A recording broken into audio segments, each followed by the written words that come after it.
Good evening, viewers. Welcome to tonight's edition of the Regional News. We begin with news from Barbados. The Caribbean Community Climate Change Center has won for the third time the coveted National Energy Globe Award. This time, the award was conferred on a project funded by Green Climate Fund that is being implemented in Barbados by the center in collaboration with the Barbados Water Authority. The project, entitled Water Sector Resilience Nexus for Sustainability in Barbados, seeks to increase the supply, distribution, quality, availability, access, and utilization of water through the incorporation of renewable energy technologies. Renowned as the most important global energy award for sustainability by Arthur D. Little, the award was established some 20 years ago and honors the best projects addressing environmental issues. Awards are provided annually to agencies and individuals worldwide in both the private and public sectors. There are 5 award categories: earth, fire, water, air, youth, and a special category which varies from year to year. The center won in the water category at the end of 2021.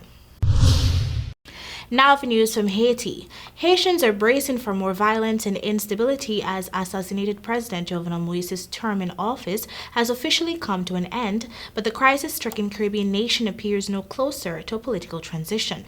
Large numbers of police patrolled the streets, and schools and businesses were shut on Monday as the nation marked a grim anniversary. It has been 7 months since Moise was killed in his home by armed men on July 7, 2021, and Monday was also the end of the slain president's term in office. Opponents have demanded that Prime Minister Ariel Henry, who took office less than 2 weeks after Moise was killed, step down, arguing that his administration is unconstitutional.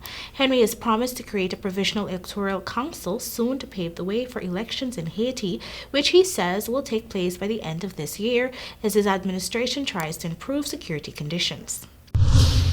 We now look at news from St. Vincent and the Grenadines. Prime Minister Rav Gonsalves is warning locals that offers of babysitting jobs in England could put them at risk of becoming victims of human trafficking. He further warned that traveling to England to take up these offers could hurt the individual as well as St. Vincent and the Grenadines. Speaking on state radio on Wednesday, the Prime Minister said he has asked Commissioner of Police Colin John and the Anti-Trafficking in Persons Unit of the Constabulary to get involved in addressing the issue.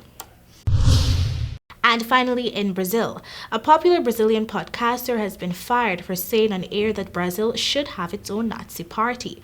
Bruno Aib, whose podcast is one of the most listened to in Brazil, apologized for his comments, saying he was very drunk when he made them. Brazil's Attorney General has opened the investigation into the alleged offense of Nazi apologism. Brazil's Attorney General has opened an investigation into the alleged offense. A lawmaker who appeared on the podcast is also under investigation. The 31-year-old, who is better known as Monarch, made the comments earlier this week on his Flow podcast show, which has 3.6 million subscribers on YouTube, as part of a discussion about freedom of expression with 2 members of Congress. And that concludes your regional news. Thank you for joining. Good night.